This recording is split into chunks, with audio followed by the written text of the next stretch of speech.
Welcome to Learned Bee Academy, the home of intelligence and visionary excellence. If you enjoy our past videos, please don't forget to subscribe and give us a thumbs up. Also click the notification bell to get notified whenever we drop a video. And today our topic is underwriting accounts.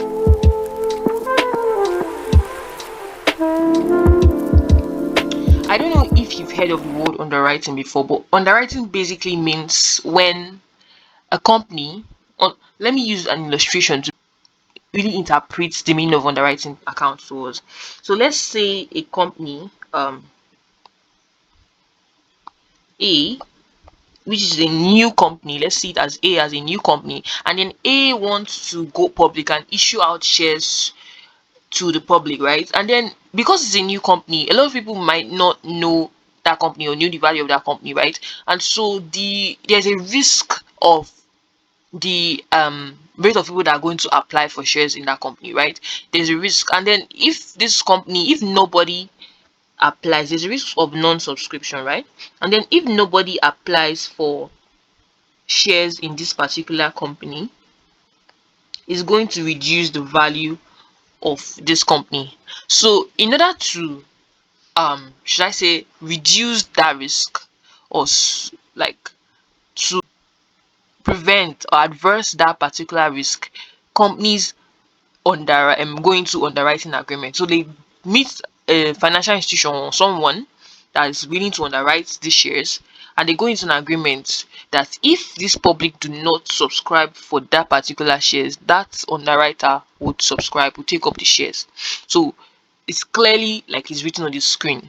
The underwriting is an agreement between an underwriter and a company, that the underwriter ensures the company that in case the shares and the venture offered to the public are not subscribed by the public, then these shares and the venture are then to be taken up by the underwriters. Now, for them to do this, obviously something is involved, right? You can't just agree to buy some shares that they were probably not even interested in for free. So like there has to be a commission given to this company. So why we go to underwriting commission. So underwriting commission, like this is underwriters are entitled to some consideration for this risk. So they are basically bearing this risk for the company, right? Then the company is now not the one that bears this risk, but they are bearing this risk of the company by buying the shares. And so therefore the company has to pay them a consideration for this risk. So this consideration is called the underwriting commission. So in other words, the consideration payable to the underwriters for underwriting the shares and the ventures are called the underwriting commission. So now, very straightforward. If you can think about it, like you want me to buy something from you want to sell something to the public, but you are scared that the public might not want to buy it, might not be able to buy everything. You have like 100,000 inventory, and then you want to buy it and use the money for something, but you are scared that the public might not know you or company well enough for them to buy that particular inventory from you. Using an example, you might now come to meet me, which maybe I'm a financial institution that is involved in underwriting all these kind of things, and then be like, okay, I want to make an agreement with you that if I'm not able to sell everything, you underwrite this amount of inventory that I have, right? So when you now sell, let's say for example, the public now subscribe for example, our agreement was that okay, I was going to underwrite everything, and then when you now sell to the public, you now ended up selling 80,000 out of this 100,000 inventory that you had.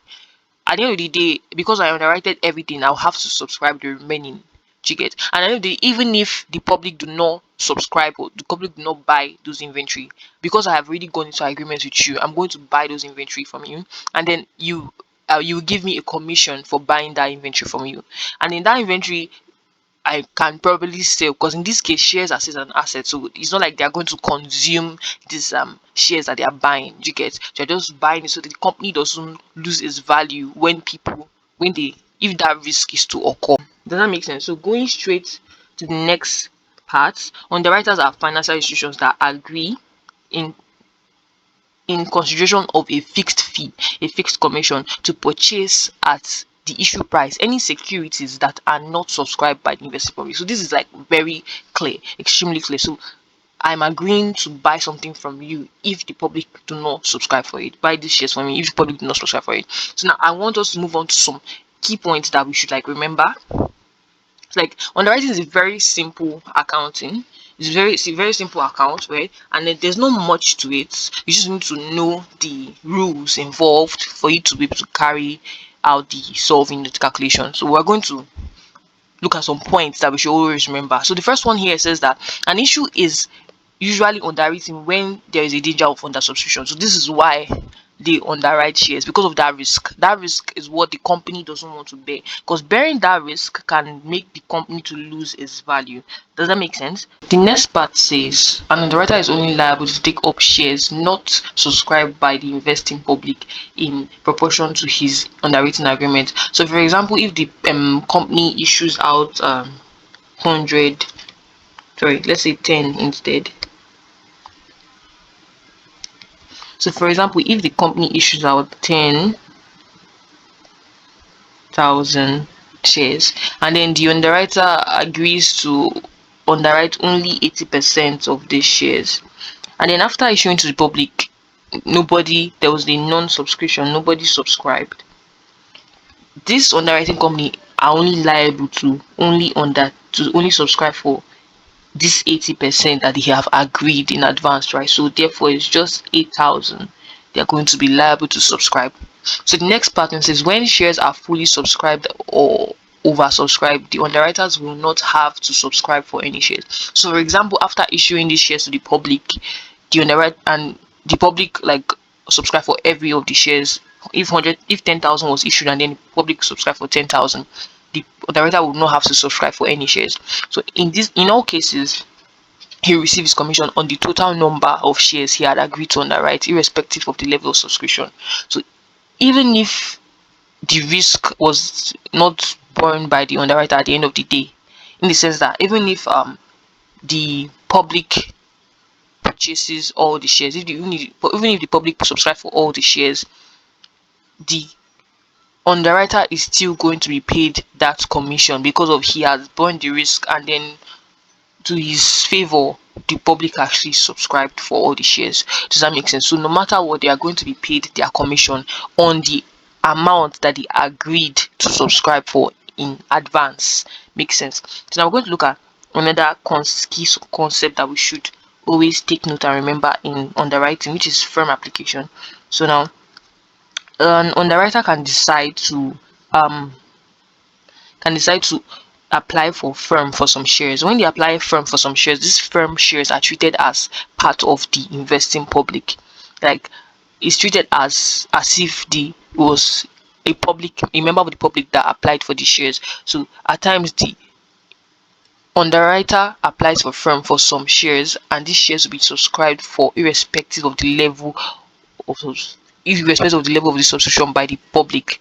So is basically treated as like a member of the public. So the next concept is underwriter. So he says here that it will be treated as if the members of the public as if it is from the members of the public in determining the number of shares not taken up by the investing public. Does that make sense? So now the next thing that we should always also know in this underwriting account is sub-underwriters. This is very important. So I'm just going to like explain a lot of things, and then when we get to the calculation it will be like a lot clearer. So sub-underwriters is, for example, when an underwriter decides to take on this risk of the public not being able to subscribe for everything, if they feel like this company that we're actually deciding to underwrite this for, the chances of them getting subscriptions are very low, they might want to share this risk with other people called they want to share this risk with other underwriters, and they will be like underwriting under them. So that's why it's called a sub underwriter. You get? So now this is done for the main underwriter to offset some of the risk you get associated with a not successful issue. So when the main underwriter has applied from this amount that he has applied from, there's an emphasis on it, like no matter what, this is part. So even when he sub underwrites those shares, this firm is not calculated as part of the risk that is part of the shares that the risk is being burned on. I don't know how to let's put it in a different way. So when the main underwriter has applied firm for some shares, the risk of being of it being burned the risk being burned by the sub underwriters is the one that is one of the shares that have not been applied for firm. So for example, let's just give an illustration. An underwriter underwrites 10,000 shares entirely, and then out of these 10,000 shares, 200 sorry 2,000 of it was applied for firm. So for example, they want to sub underwrite this in case of a non-successful risk. It's just going to be 8,000 shares that they will be sub underwriting to the people under them. Does that make sense? So when we get towards the calculation, this will make more sense, but you just have to understand the illustrations. So let's just get it. So another thing that we'll look at, then we'll go into an illustration on how to actually work on the commission. That there are also occasions when the underwriter will be required to deposit the check for application money for all the shares he had underwritten, and the underwriters may be asked to lodge their check with the underwriters for the application money. So for example, when the underwriters make this agreement, when they underwrite the shares, they can decide to pay the application money for all these shares that they have underwritten immediately. Now at this point, they have not yet the issuing company has not yet issued to the public, so we don't know how many the public is going to actually collect and how many the public is not going to actually collect. Does that make sense? So at this point, they are just going to pay the application money for all the ones that they have agreed to someone, right? So later on, when the amount that the public has subscribed for is known, they will have to minus it and then know how much these underwriters are actually going to subscribe for, and then refund the money. So for example, the issuing company issues 10,000, and then these underwriters agree to underwrite this 10,000. And for example, the company, all the investing public were able to subscribe for all these 10,000. The company will have to refund the underwriters the money they paid on application for this 10,000. But remember, they will always have to pay their commission no matter what. So the main underwriters who are liable to the issuing company will receive an additional commission called the overriding commission. So this is given to the main underwriters, right? So the normal sub underwriters are going to be given normal commission by the main underwriters because they're the one that called for them, that applied for them to come and help them share this risk. But the main underwriters will also receive a commission, and in addition to that commission, they receive an overriding commission because of these issues, because of the agreement. So while the underwriters are just paid on the commission and paid commission based on the balance of shares not applied for firm. So we're already giving an explanation to that not applied for firm. So when we get into the illustration, we'll understand it better. Illustration 1. So Big Construction Company Limited issued a prospectus inviting applications for 300,000 shares at an issue price of $1.05 each. The Hive Securities Limited underwrote 80% of the total number of shares in consideration of a commission of 5%. The public made applications for 120,000 shares. You are required to compute the commission to be received by Hive Securities Limited. Remember that this underwriting is done before the issues are actually made. And then remember, the key thing that we say we should always remember is that the commission is paid on the agreement that was actually underwritten, like the amount that was actually underwritten. So now, if the company is issuing 300,000 shares, we're going to calculate how much Hive Securities is actually underwriting.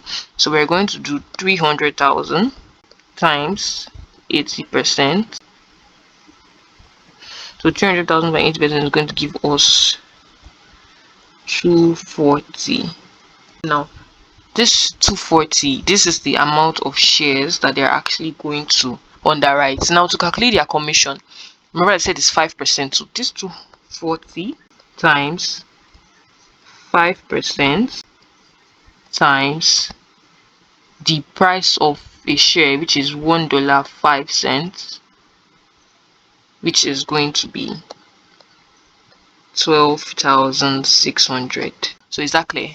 Yeah, this is 12,600. So 12,600 is therefore the commission that Hive Securities Limited is going to receive for this underwriting agreement. The next illustration, illustration 2. So in this case, they are sub-underwriters. Said B Limited issued a prospectus inviting applications for 500,000 shares of 1 naira each. Hive Limited underwrites the whole issue at an underwriting commission of 4% with an overriding commission of 1%.